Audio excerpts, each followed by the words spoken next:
سے روانہ ہوئی۔ ان کے ساتھ ان کا دودھ پیتا بچہ اور شوہر بھی تھے۔ حضرت حلیمہ سعدیہ رضی اللہ تعالی عنہا دوسری عورتوں کے بعد مکہ میں داخل ہوئیں۔ ان کا خچر بہت کمزور اور مریل تھا۔ ان کے ساتھ ان کی کمزور اور بوڑھی اونٹنی تھی۔ وہ بہت آہستہ آہستہ چلتی تھی۔ اس کی وجہ سے حضرت حلیمہ سعدیہ رضی اللہ تعالی عنہا قافلے سے بہت پیچھے رہ جاتی تھی۔ اس وقت بھی ایسا ہی ہوا۔ وہ سب سے آخر میں مکہ میں داخل ہوئی۔ ناظرین، اس زمانے میں عرب کا دستور یہ تھا کہ جب ان کے ہاں کوئی بچہ پیدا ہوتا تو وہ دیہات سے آنے والی دائیوں کے حوالے کر دیتے تھے تاکہ دیہات میں بچے کی نشو و نما بہتر ہو اور وہ خالص عربی زبان سیکھ سکے۔ دائیوں کا قافلہ مکہ میں داخل ہوا۔ انہوں نے ان گھروں کی تلاش شروع کی جن میں بچے پیدا ہوئے تھے۔ اس طرح بہت سی دائیاں جناب عبد المطلب کے گھر بھی آئیں۔ نبی اکرم صلی اللہ علیہ وسلم کو دیکھا، لیکن جب انہیں معلوم ہوا کہ یہ بچہ تو یتیم پیدا ہوا ہے تو اس خیال سے چھوڑ کر آگے بڑھ گئیں کہ یتیم بچے کے گھرانے سے انہیں کیا ملے گا۔ اس طرح دائیاں آتی رہیں اور جاتی رہیں۔ کسی نے آپ کو دودھ پلانا منظور نہ کیا، اور کرتی بھی کیسے؟ یہ سعادت تو حضرت حلیمہ سعدیہ رضی اللہ تعالی عنہا کے حصے میں آنا تھی۔ جب حضرت حلیمہ مکہ پہنچی تو انہیں معلوم ہوا سب عورتوں کو کوئی نہ کوئی بچہ مل گیا ہے اور اب صرف وہ بغیر بچے کے رہ گئی ہیں، اور اب کوئی بچہ باقی نہیں بچا۔ ہاں، ایک یتیم بچہ ضرور باقی ہے جسے دوسری عورتیں چھوڑ گئی ہیں۔ حلیمہ سعدیہ نے اپنے شوہر عبداللہ بن حارث سے کہا، خدا کی قسم مجھے یہ بات بہت ناگوار گزر رہی ہے کہ میں بچے کے بغیر جاؤں جبکہ دوسری سب عورتیں بچے لے کر جائیں۔ یہ مجھے تانے دیں گی، اس لیے کیوں نہ ہم اسی یتیم بچے کو لے لیں۔ عبداللہ بن حارث بولے، کوئی حرج نہیں، ہو سکتا ہے اللہ اسی بچے کے ذریعے ہمیں خیر و برکت عطا فرما دیں۔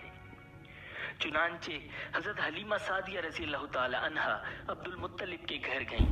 جناب عبد المطلب اور حضرت آمنہ نے انہیں خوش آمدید کہا۔ پھر آمنہ انہیں بچے کے پاس لے آئیں۔ آپ اس وقت ایک اونی چادر میں لپٹے ہوئے تھے۔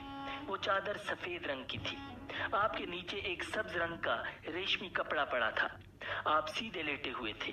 آپ کی سانس کی آواز کے ساتھ مشک کی سی خوشبو نکل کر پھیل رہی تھی۔ حضرت حلیمہ سعدیہ رضی اللہ تعالی عنہا آپ کے حسن و جمال کو دیکھ کر حیرت زدہ رہ گئیں۔ آپ اس وقت سوئے ہوئے تھے۔ انہوں نے جگانا مناسب نہ سمجھا، لیکن جو ہی انہوں نے پیار سے اپنا ہاتھ آپ کے سینے پر رکھا، آپ مسکرا دیے اور آنکھیں کھول کر ان کی طرف دیکھنے لگے۔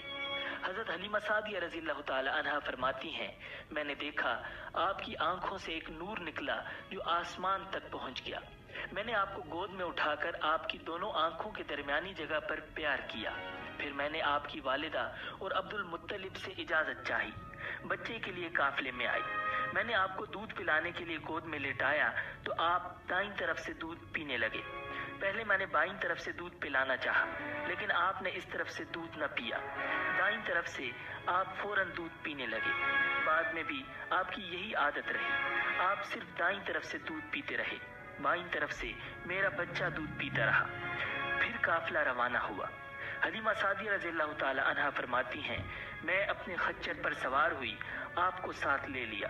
اب جو ہمارا خچر چلا تو اس قدر تیز چلا کہ اس نے پورے قافلے کی سواریوں کو پیچھے چھوڑ دیا۔ پہلے وہ مریل ہونے کی بنا پر سب سے پیچھے رہتا تھا۔ میری خواتین ساتھی حیرانگی سے مخاطب ہوئیں، اے حلیمہ، یہ آج کیا ہو رہا ہے؟ تمہارا خچر اس قدر تیز کیسے چل رہا ہے؟ کیا یہ وہی خچر ہے جس پر تم آئی تھی اور جس کے لیے ایک ایک قدم اٹھانا مشکل تھا؟ جواب میں نے ان سے کہا، بے شک یہ وہی خچر ہے، اللہ کی قسم اس کا معاملہ عجیب ہے۔ پھر یہ لوگ بنو سعد کی بستی پہنچ گئے۔ ان دنوں یہ علاقہ خشک اور قحط زدہ تھا۔ حلیمہ سعدیہ رضی اللہ تعالی عنہا فرماتی ہیں، اس شام جب ہماری بکریاں چر کر واپس آئیں تو ان کے تھن دودھ سے بھرے ہوئے تھے، جبکہ اس سے پہلے ایسا نہیں ہوا کرتا تھا۔ ان میں سے دودھ بہت کم اور بہت مشکل سے نکلتا تھا۔